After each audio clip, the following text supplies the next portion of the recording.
Sensya na, huwag ka na dadala. Tatanga pag naaalala ka. Yeah, ano, isa dyan ka masaya. Kaya pasensya na, kung minsan natatanga. Tatawagin ka, 10 oras ng gabi. Hindi mo bakali, lalo na kapag lasing. Kaya ko naman ang mag-isa. Sana nga nakakatulog ka na mahimbing dyan. Kumusta na?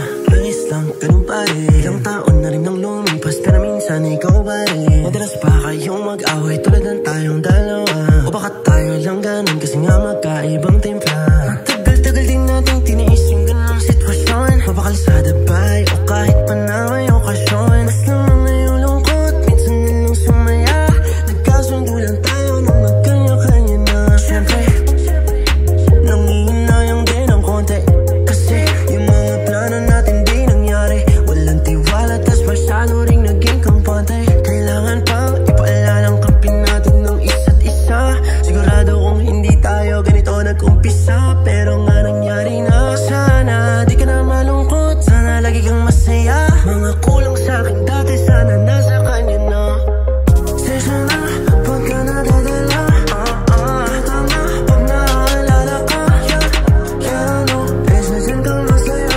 Kaya pasensya na, kung minsan natatanga. Tatawagin ka, 10 oras ng gabi. Hindi mo bakali, lalo na kapag lasing.